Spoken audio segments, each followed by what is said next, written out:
The Polaroid SX70 was arguably the best instant camera ever made. Elegant, practical and simple to use, it took the world by storm in the early 1970s. But why was the company that made it called Polaroid, and what series of clunky cameras did it take to get to this point? This is the rise of Polaroid.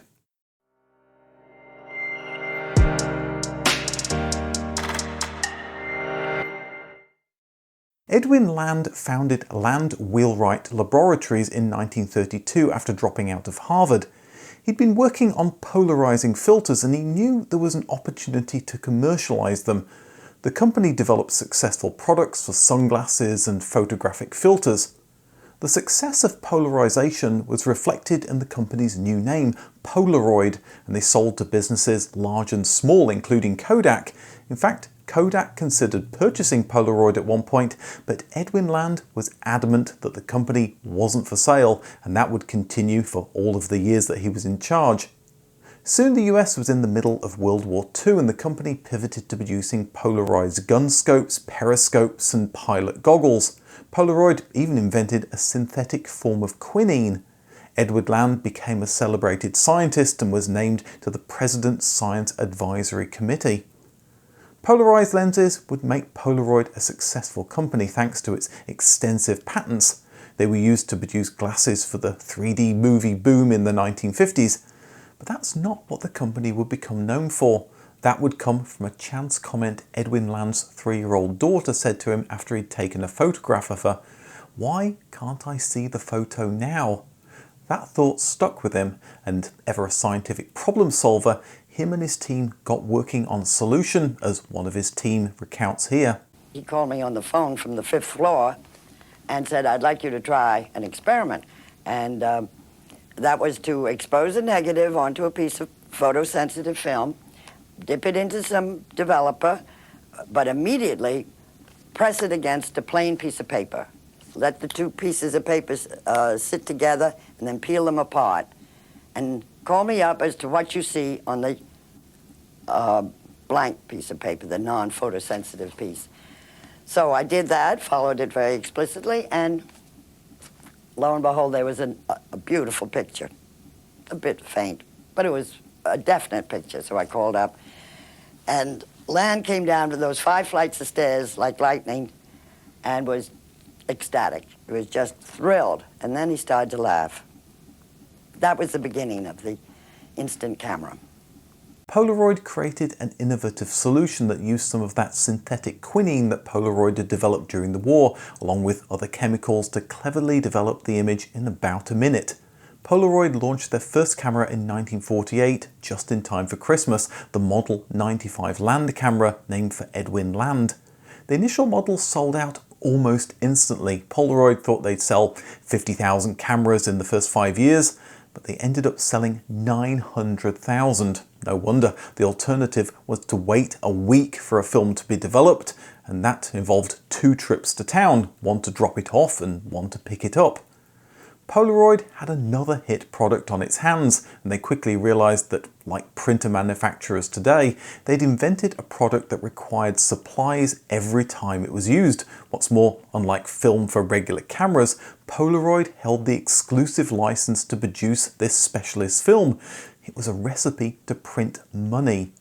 The photos might be instant, but they were a little tricky to deal with. Film still came on a roll, 2 rolls in fact. One roll is the negative and the other is the print part that will be the final positive image.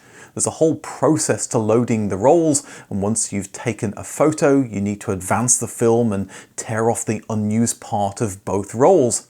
The actual photo is still in the camera, and once a minute has elapsed, you can open the back and peel it away. To stop the photo fading, it needed to be covered with a protective coating that came with the film. That was a sticky, smelly process, far from the vision of effortless instant photography. And the goal of Polaroid was to make the instant camera something that was used as often as your pencil or your eyeglasses. It had to be simpler. But before it could be simpler, the film had to improve. The first film only produced a sepia image, but in 1951, Polaroid mastered true black and white photographs. The picture quality of these was already excellent though. In fact, one type of film had an ISO level of 3000. That's a measure of how long the film needs to be exposed to light. The faster an ISO, the less blur on fast-moving shots. By using it in combination with what Polaroid called the wink light, that produced a small amount of fill-in light, Polaroid cameras could take low-light shots without using blinding one-use flashbulbs. By the late 1950s, Polaroid was paying for promotions such as this one on the Perry Como show in 1958. Being able to develop a photograph in just a minute fitted well with a 2 to 3 minute infomercial spot. By now there were 5 different models to choose from, some with a built-in timer for early selfies. The next big development came in 1963 when Polaroid introduced color film. That came with another improvement, pack film. Instead of the complications of roll film, photographers now simply installed a pack of film into the camera. There was the same pulling out of the film from the side of the camera, but once the positive image was peeled away from the negative, that was it. No rolling on stinky chemicals to fix the image. It also meant you didn't need to wait up to a minute between shots. You could shoot multiple photos and leave each one developing while you shoot, something that Polaroid would love you to do as it meant that they sold more film. Some pack film even allowed you to keep the negative so multiple prints could be made from the same image.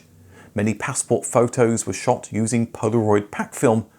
Polaroid even made pack film for regular cameras along with converters, so you didn't need to give up your favourite camera. It also allowed professional photographers to test a shot before using regular film for the final image. Along with the new film came a range of modern-looking land cameras that were simpler than previous models.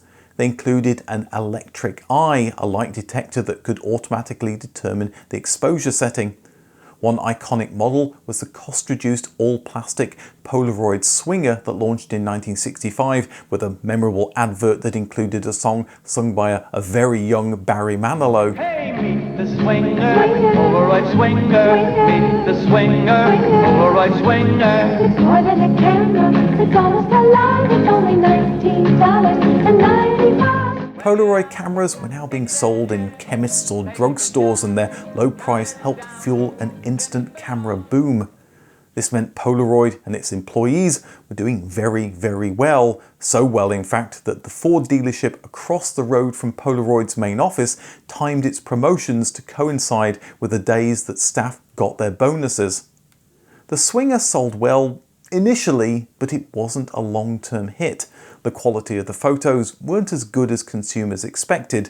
Only an average of 2 film packs were sold for each camera, and in fact I remember finding an abandoned Polaroid Swinger at the back of a dusty cupboard when I was young.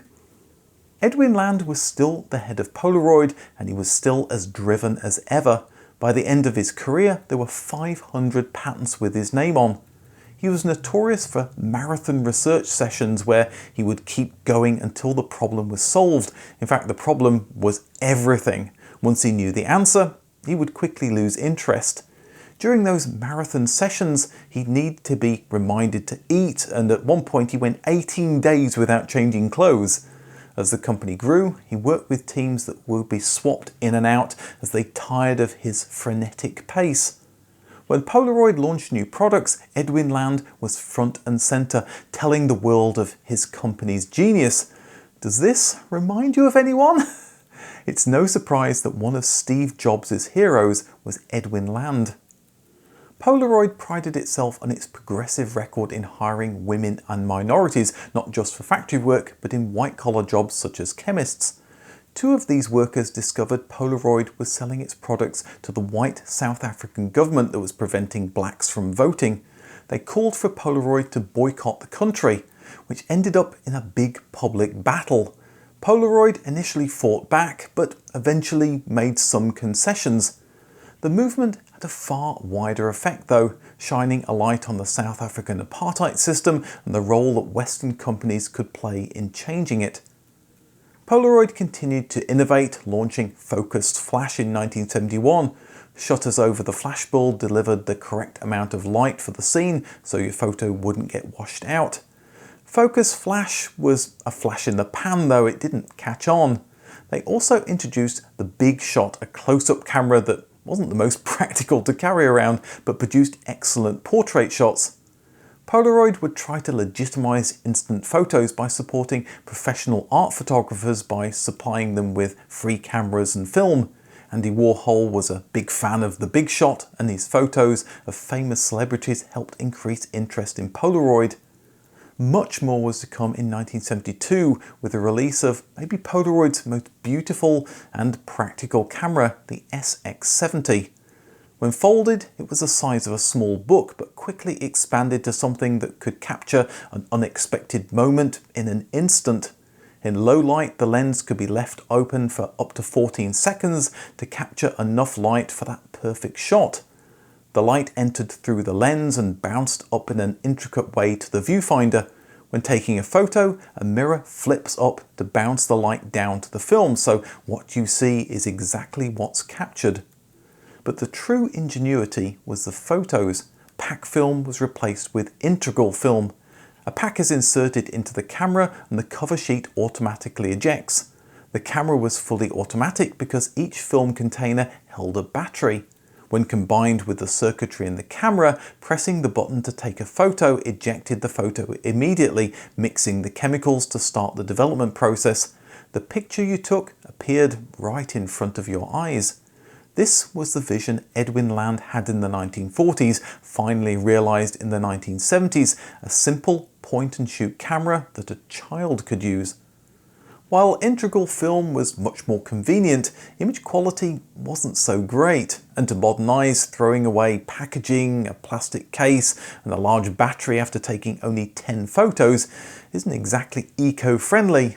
But all of that didn't matter to the ordinary 1970s consumer, and Polaroid had another hit on their hands, now using instantly recognizable branded packaging. Polaroid wrapped all of these new developments up in new patents, of course, patents that were preventing the competition from entering the instant photo market.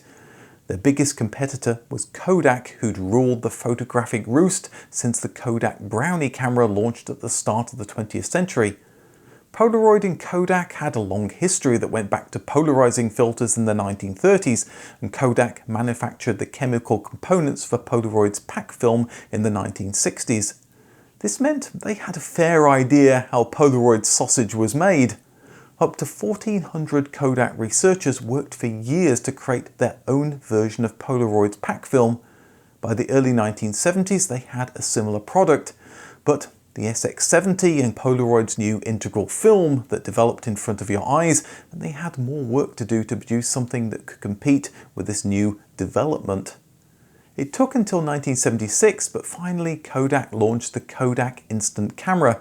There were two models, the EK4 and the EK6, the only difference being that the cheaper EK4 was manual. You had to hand crank your photos out of the camera once you'd taken them. But maybe realizing they could sell the camera at a loss but make up on the consumables, the EK4 cost less than Polaroid's new entry-level camera, the Pronto, and Kodak film cost slightly more than Polaroid's, even though it didn't include a battery. Kodak certainly felt their product warranted the extra cost. Popular scientists tested both and found that Kodak's delivered more realistic colours. It was also physically larger. Polaroid, the master of patents, were of course not going to take this lying down. 6 days after the Kodak launch, they sued, claiming infringement of 10 patents. The lawsuit dragged on for a decade, with Polaroid eventually winning. Kodak instant cameras and film were dead. Fuji over in Japan also made photographic film and also thought that they'd get in on the instant film game in the early 1980s. After all, at that point, that's what Kodak were doing. But they were a little smarter. They offered to cut a deal offering Polaroid some of their patents. It was a tempting offer and one that Polaroid eventually accepted. Polaroid produced more cost-effective cameras into the 1980s with memorable adverts featuring James Garner. They had the Sonar One Step that used sound waves to work out the focal distance, and they introduced the Spectra camera with larger prints similar to that of Kodak's. But there's one product that Polaroid launched around this time that to me was more interesting than any other they launched. It's when they decided to create cinefilm that you could view almost instantly. And it's a really fascinating story. If you want to see it, it's going to be in a part 2 video and there'll be a link on the right, presuming that you're watching it after I've made it. Also, I'd highly recommend the Analog Resurgence YouTube channel that goes into much more depth on all things Polaroid. If you like this channel, you'll probably like his as well. Thanks for watching, and I'll see you in the next video.